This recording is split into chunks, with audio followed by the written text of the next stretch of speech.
Once there was an old shepherd in the long-forgotten village of Ecoree. He'd call the herds in from the valley and the hills each dusk, using his good old trusty pan flute. And this he'd been doing for ever so long, somewhere in the way of, I'd say a good 50 years. Now he lived a stone's throw outside the village, just over the wooden Wagons Bridge, aptly named Wagons Bridge. The other bridge was farther, called Tree Branch Bridge, because it held no more weight than a sturdy tree branch would. For you see, it was a footbridge, meant to cross over not more than 2 thin people at a time, and the gates on each end of it kept the cows off. So when the shepherd began piping the animals home, the cows never bothered to go that way. Instead, they took many other steep or narrow, even wide natural pathways back into the village. Never could one beast of bovine resist the old piper's piping, so never was one lost. Legend even has it that a tribe of strangers once stole 4 bulls and a cow, but that the beasts trampled their thieves as they turned to race back towards that late afternoon's piping in the distance that carried wide and far. The village had not known of anyone in all its history, or in the history of people really, whose piping was strong enough to carry for 7 miles, other than, that is, this old herder.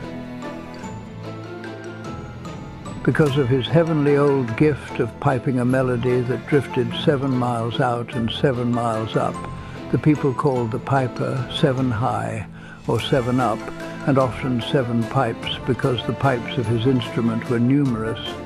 And those with an interest in the cattle and sheep had been paying old 7 Pipes once each 7 days for his good stern piping that guaranteed not one lost beast for 50 years. Now 7 Up lived with his mother there in that cottage, and she had grown quite hard of hearing over the years. Whether or not 7 Pipes could still pipe 7 miles out and 7 miles up was not known to her anymore, since she could hardly hear the sound of her pots clanging in the kitchen nowadays. Though there had been no complaints to 7 Pipes about the power of his piping ever dwindling, all seemed as well as it ever was. And the old shepherd considered himself as young and healthy as a 40-year-old, and in his mind he was only 39. Then one day 7 Pipes, who'd been a virgin his whole life, so continued to serve his mother like a good young son, went to the village to trade some mint powder for honey, as she had asked him to. While he was there, trading with the village priest at the church, the bells struck 6 o'clock, although the gonging was quite muffled in the ears of 7 Pipes. He was going deaf, you see, though since he was going so deaf, it was a good thing he had never married, because the old ladies there in that particular village were known to throw cold water on their husbands for ignoring them. And so many an old deaf man had died of the flu. But not 7 Pipes, the oldest old man alive there. What was worse was that he thought he was far deafer than he actually was. Whenever he piped, he personally couldn't hear the stern echoes that he knew his piping had always produced, but he figured that he'd inherited his mother's quite severe old-age hearing problem. But did he? What if things weren't really the way 7 Pipes and his mother thought they were, after all? What if the truth would shock them both? Well, on his way home from fetching the honey, old 7 Pipes nearly collapsed from exhaustion on Wagon Bridge, though he struggled across without falling into the rocky stream, so 1 up for 7 Up. Though he immediately sat on the grass, leaned against a rock, and fell fast asleep. A moment later, there came a couple of young village people, and they shook him to make sure he was still alive. Lucky for them, he stirred, opening one eye to say, "Will you help me home?" I need to get my nap in before I pipe." They were relieved, of course, because they wouldn't have to carry a corpse into safety from the wolves on foot. They helped him away from the bridge and onto the porch, so by then he was wide awake, and he brought them each a cool cup of honeyed mint milk. That used to be the best thing around to drink, I would imagine. Oh yes, it probably would have been all I drank if I lived back then, a sort of melted gourmet ice cream flavor, I'd be willing to bet. So they stayed a moment with him on the porch, where he asked them, "What are you two doing so far out here at this time of day?" The young woman was old enough to marry, but the little village was fresh out of suitors who weren't her cousins. She started to say, "Oh, picking wildflowers," but the young lad who was with her, probably yet another cousin, blurted out, "We're going to tend to the herding like we always do round this time." "Round this time? Like always? What do you mean?" Seven Pipes asked. "I've never seen you round here round this time." The young woman squinted hard at her cousin, though he didn't pay any attention to her, and blurted out, "Well, we usually come through here a little bit later in the day, but today we're going to the pasture early, since my brother can't help us like he usually does. He's helping my papa fix the roof today." Old Seven Pipes chuckled. "Silly old son of a clover you are. Everyone knows that I've always piped in the cattle and the sheep, and after me nap I'll get to it once again, right before dusk." He looked the lad straight in the eye now and asked, "Now come off with the real truth. What are you really doing way out here, sonny?" "Why, you got your girl cousin Witcher, and it's nearly dark. Maybe this isn't such a good idea for you." The lad answered, "We're here to herd the cows and sheep back. Been doing this for over half the year." Seven Pipes was stunned. "Half the year?" he asked the young woman. "Is this true, my dear?" The young woman said, "Not really," but her cousin blurted out, "It's the truth. Me own ma taught me never to lie." Seven Pipes sat down on his rocking chair, rubbed his head. "But why? I'm the herder here. It's always been just me, no one else." So the lad says to him, "It's because the herds can't hear your piping anymore." Now the young woman set her cup down and took her cousin by the elbow, kindly saying to Seven Pipes, "Good sir, thank you for the milk, but we must be going now." And smiling at Seven Pipes, she delicately tugged her blabbering cousin down the old steps backwards by his skinny little elbow.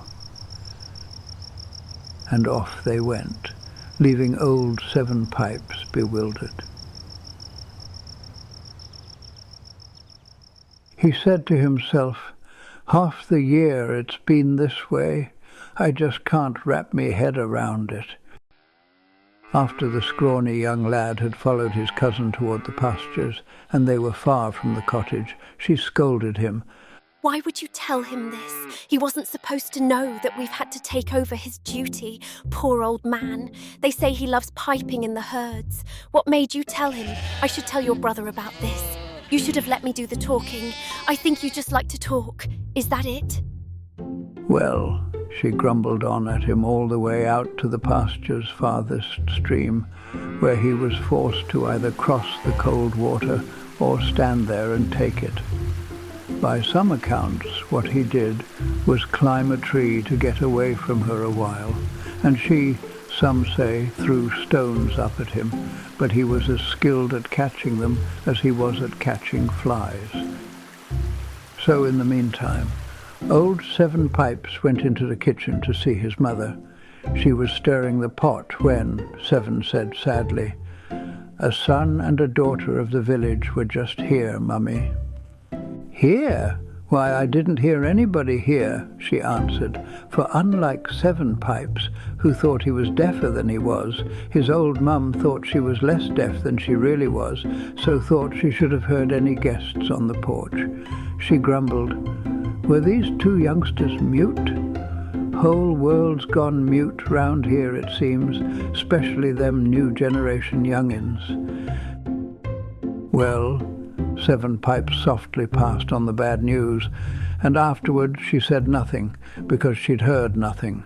So finally she looked up from the pot and said, "Well, go on, son." "What did they say?" So he hollered the bad news, and this time she heard him well, but she just laughed at him, saying, "For heaven's sake, Pipes, it must be some sort of joke. You're still being paid just like normal to do ye old piping. Makes no sense at all. Strange news indeed."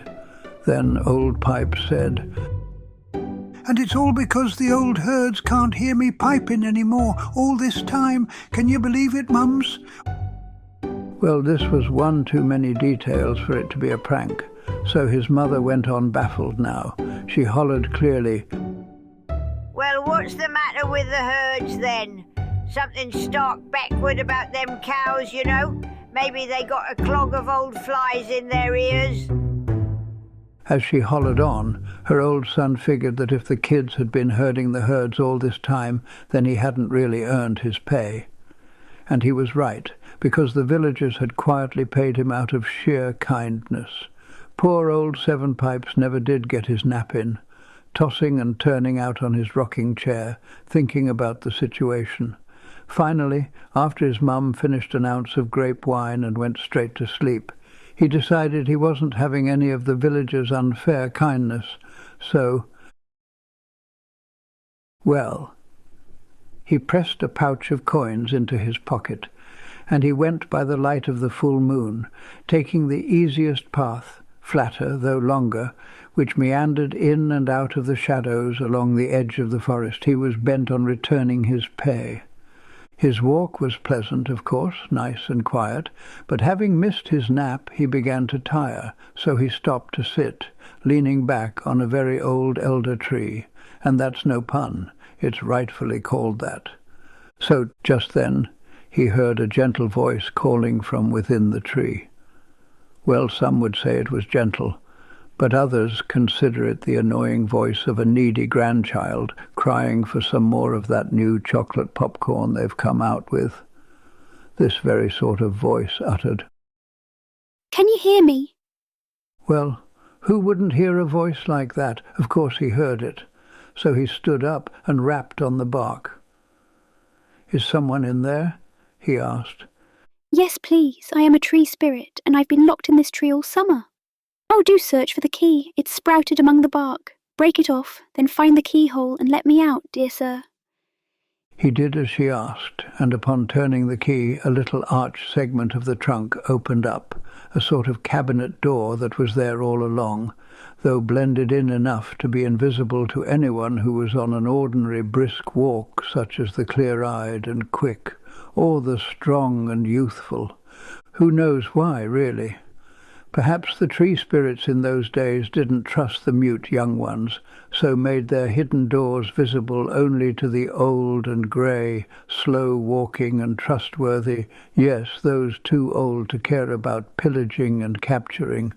Whatever the case, though, out stepped the most beautiful tree spirit old Seven Pipes had ever imagined, followed by a rush of cool breezes. And she was no grandchild, probably 1,000 years older than he was. That fancy popcorn, though, gets stuck in the throat, and it'll stunt the vocals, I hear, makes you sound like a little elf. Well, the old tree spirit, with her youthful opal complexion glimmering in the moon's light, and both bare feet on the earth, looked up at Old Pipes.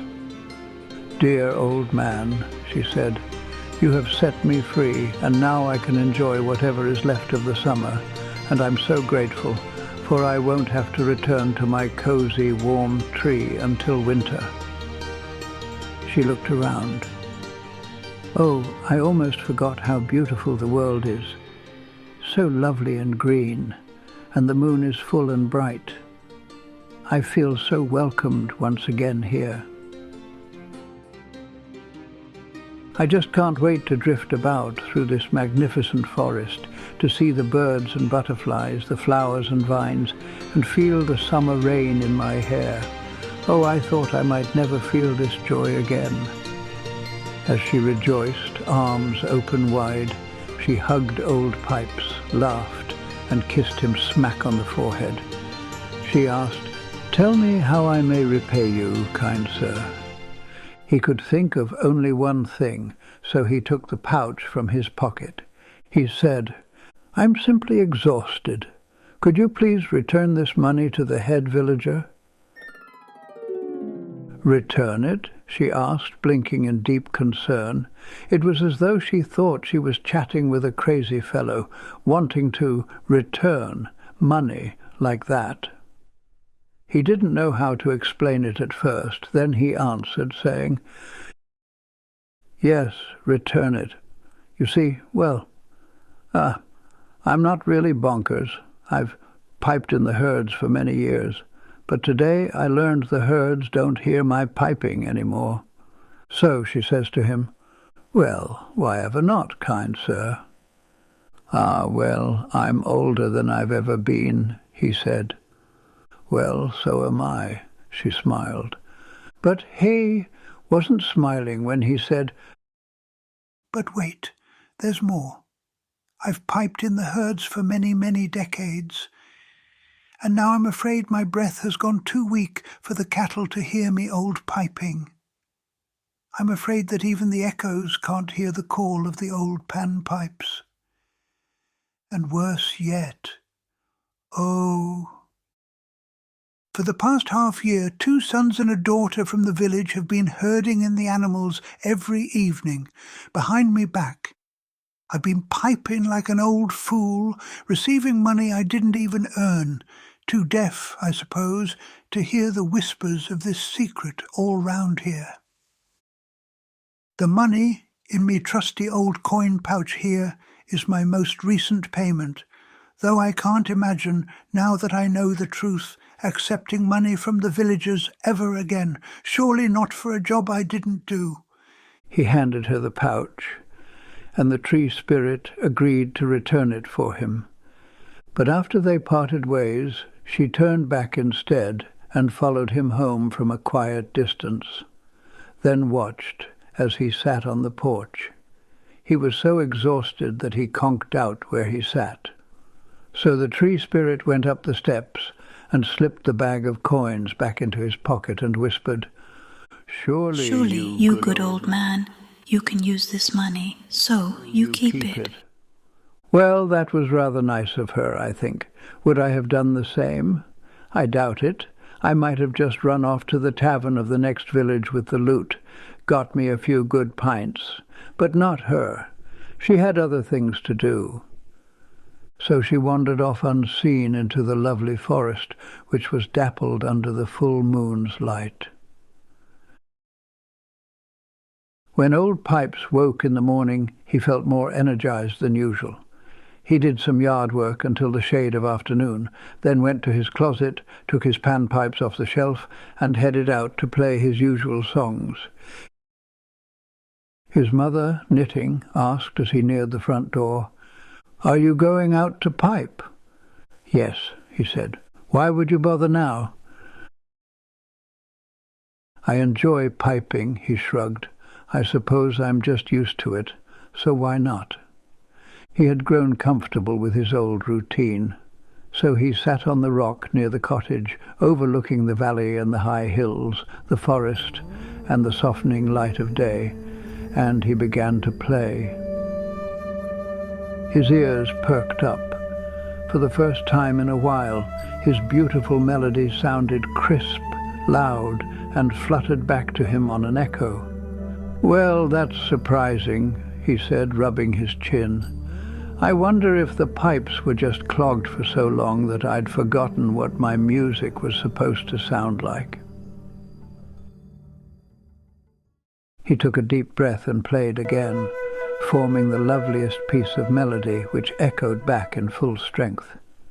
Even with his slightly faded hearing, he heard his own music more clearly than, perhaps, he ever had. Yet he still didn't realize why the cows had ever quit hearing his piping in the first place. Or at least not until later, when he headed over the bridge to see his good old village friends, tell them the news. But he didn't make it halfway to the village before he stopped to see why there was a rock in his pocket. He fished it out and gasped, saying to himself, "Why, that tree spirit." She never returned the money. Then 3 of his old friends came hobbling over from up the path, like as if his piping earlier that afternoon had set them afoot, luring them all in.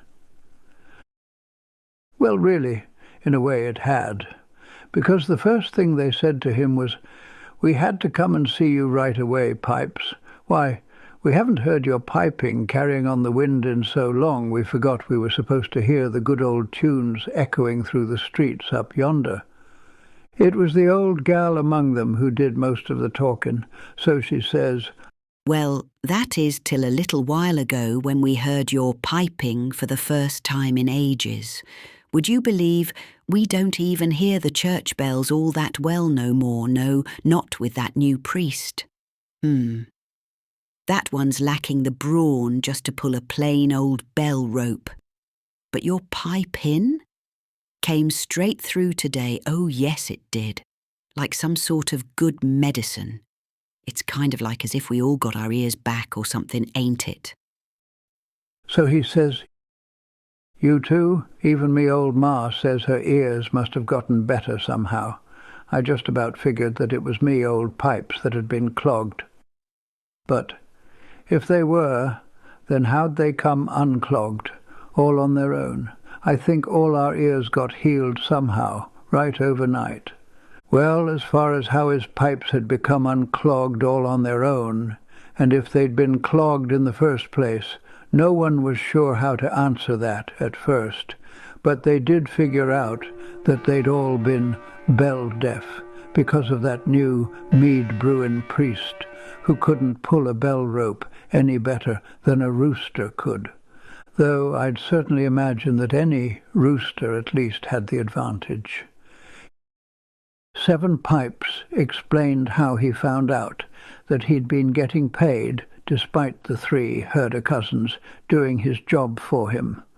And he told his friends about the tree spirit and the way the village's new honey-making priest was acting a tad, well, mead-giggly the day before, so they aptly nicknamed the old tree spirit Miss Elder.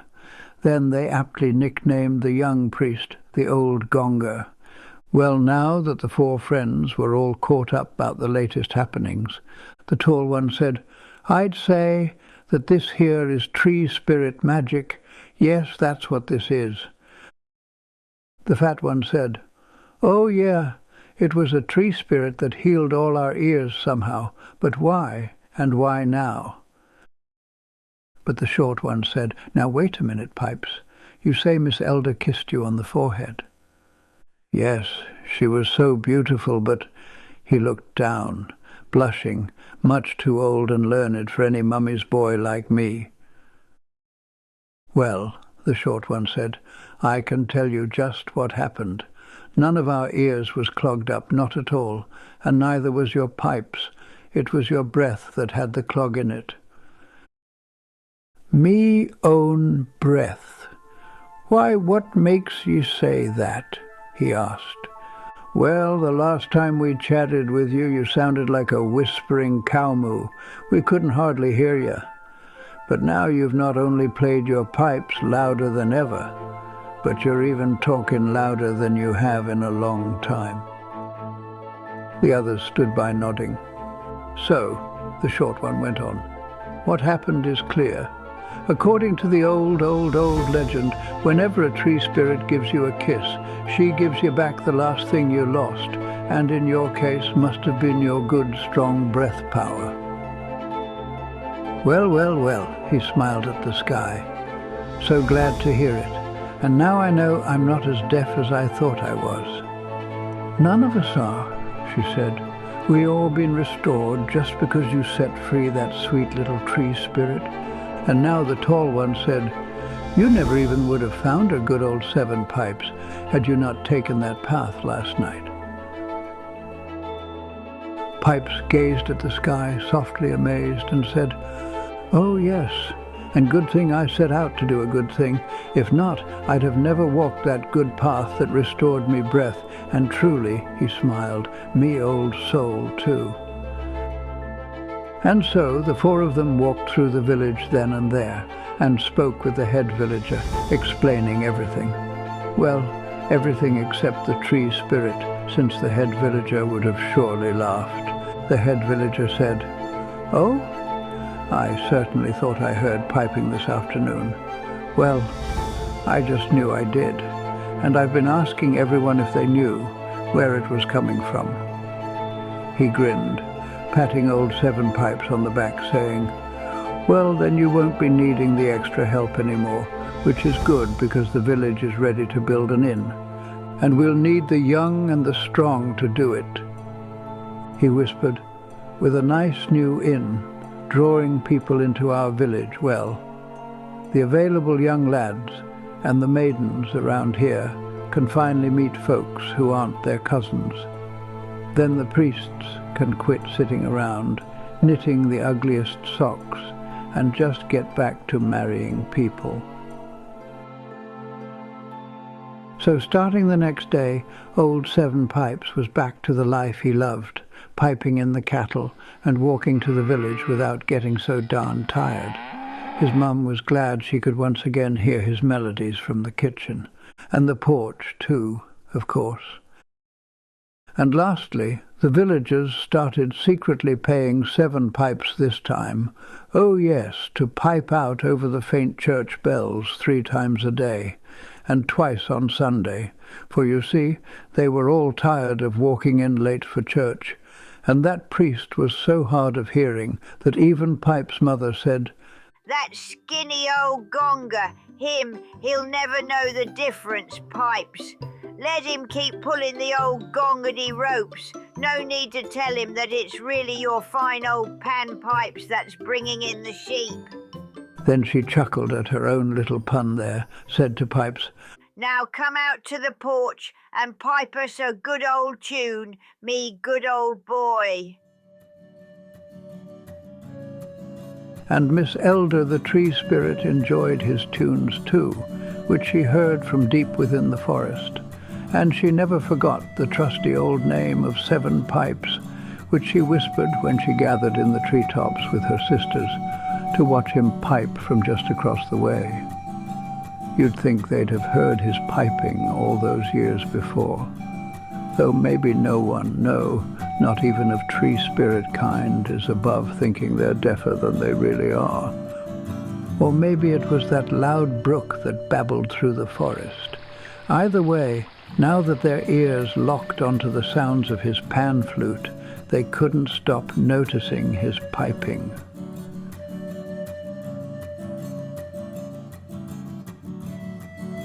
The end. Well, almost. So I think the moral here is that when you start going deaf... No, that's not it. All right, so the moral here is that villages everywhere are in desperate need of inns if they are to keep growing.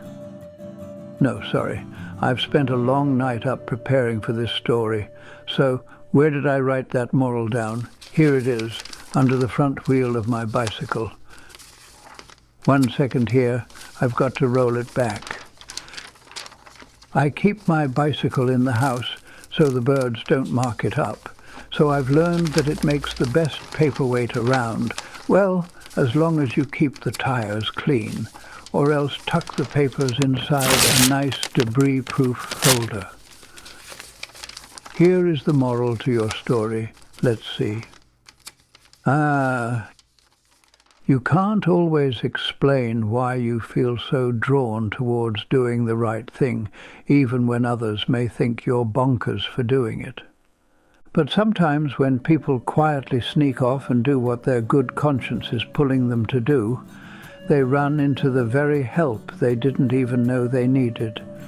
It seems that by going bonkers with the right intentions, you may very well realize that a problem you thought you had isn't even really what it seems.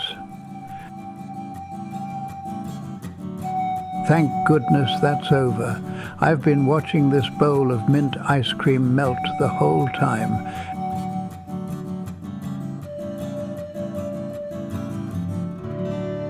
So good night, folks.